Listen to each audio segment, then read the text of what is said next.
Welcome back to another episode of the Bear Trap, a Bears podcast by a Bears fan. I'm your host, Terry, and today, talking about the three players that I have my eye on the most going into the preseason. Before we get started, again, want to say we're all Bears fans. Let's agree or disagree respectfully. We all want the Bears to win. Start the Patreon campaign. Still have that link in the description if you want to check it out and consider supporting the channel financially. Go ahead and check it out. But if you're just listening, that's enough support as well. So anyway, going forward, we are getting ready to start. Did I say training camp? I don't know. But anyway, I meant to say preseason. So we're getting ready to start preseason pretty soon here. Training camp has already started. And of course, as we all know, this is a time for the younger players or the non-starters to get experience. And so with that, there are a lot of things to watch when you're watching a football game, and sometimes you don't see everything, but it's nice to zero in and focus in on a certain player so you can see how they're looking. And same thing for me last year when the preseason was happening, just kind of looking at certain people that I was really interested in how they would perform. And so the same thing goes for this year, and I just figured I would put out my three, and then, definitely want to hear from everybody else about what three they're looking for. So, in no particular order, the first one for me is Alex Bars, the undrafted guard out of Notre Dame. Right now, the unofficial depth chart that was released has him behind Cody Whitehair as the left guard, which is interesting. I thought he might be at two spots, but Ted Larson, the veteran, is kind of at two spots with right guard and center.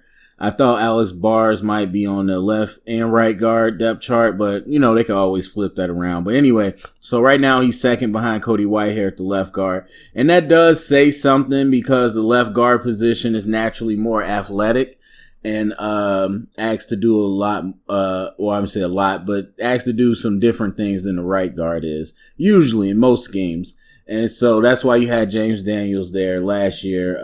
But even with that being said, I think that's a good sign because Alex Bars is pretty big. I'm not sure what he weighs in at camp, but I think he played pretty heavy at Notre Dame.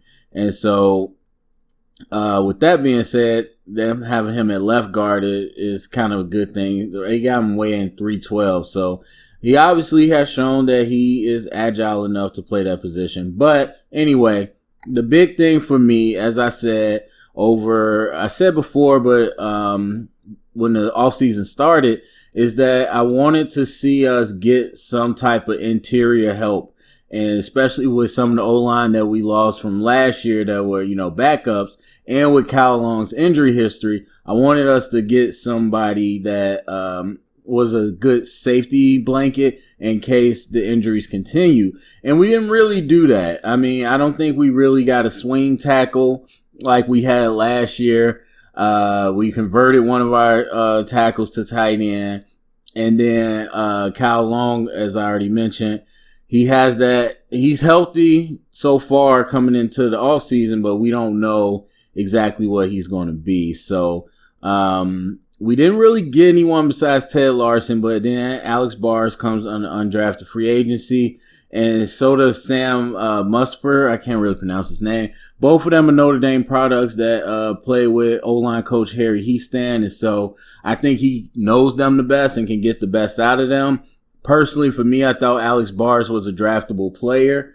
And I do think he's just going to get better. And him being second on the depth chart after being undrafted shows a lot, but we got to see what he does with live reps. So I'm really hoping that Alex Bars becomes a person that we can heavily rely on to play any of the three interior positions should somebody be hurt. So I'll be keeping a close eye, kind of see how he functions, similar to like when I was watching James Daniels last year. And Rashad Coward, who we bought back, and I don't know why we got him back. He was terrible. He was absolutely terrible.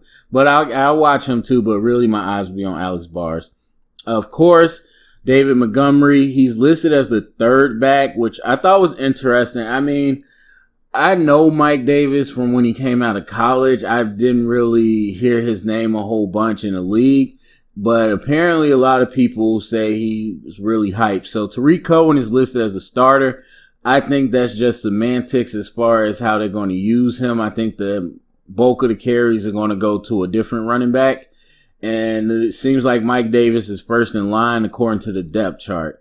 Now it is Matt Nagy, so they can use all these guys if they really wanted to, but it's interesting to see that Montgomery's, at third to start off with. So he's going to get some carries, I think, in the offseason, or definitely because Tariq isn't, and Mike Davis as a veteran probably won't get a lot of carries, but I think David Montgomery is going to get a number of carries, and I'm interested to see what he looks like. We've been back and forth with Bears fans since I did his video breakdown. But for me, it's all about what he looks like against NFL speed. I mean, it's nice to see all the things you do in college. This is a different speed. And I mean, 40s aren't the end all be all, but they do predict some things. And so I don't think he's a burner, as I said, but I'm interested to see how he plays in space against NFL talent. So I'll definitely be watching him because I don't know that we needed Mike Davis. And I don't know if we'll need him going forward. So I think that'll be up to David Montgomery to kind of make that case. And then third for me, trying to remember his name, Duke Shelly. I always want to call him, Don Shelly. I don't know why, but Duke Shelly, out of Kansas State, one of our draft picks this year. He is technically third on one of the lists, but Buster Skrine is the nickel.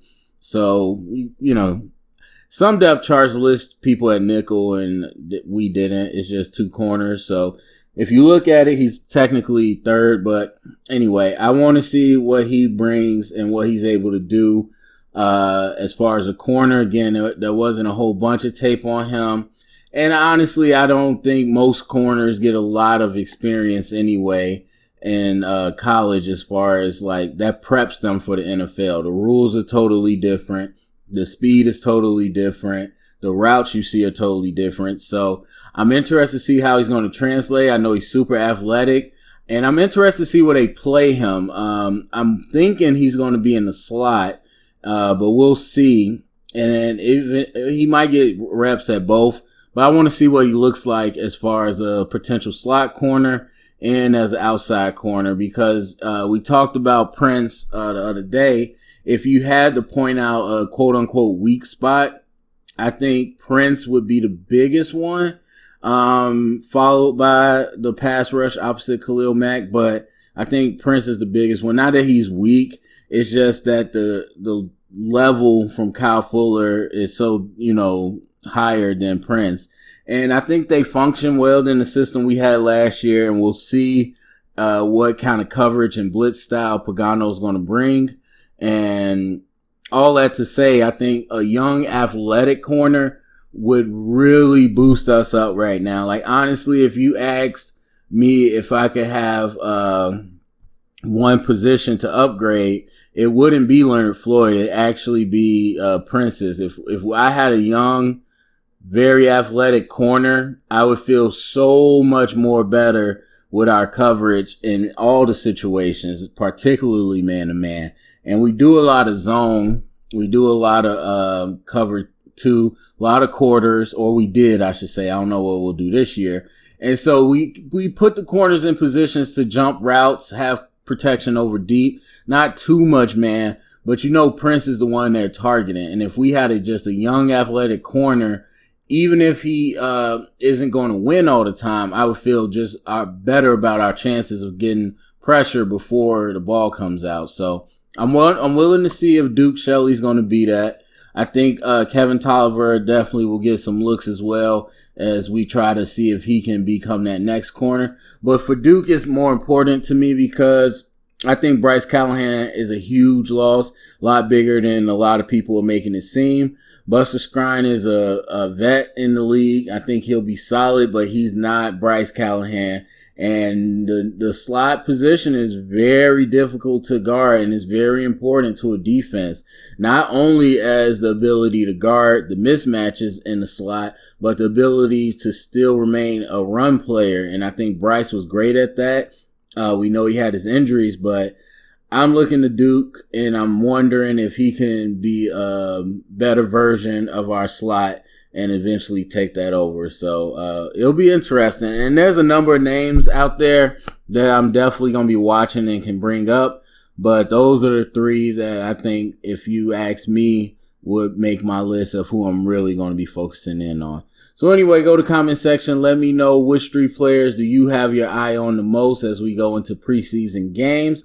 Drop the comment in the comment section. Share it around. Get the conversation started. Thumbs up, subscribe, and remember, stay up and bear down.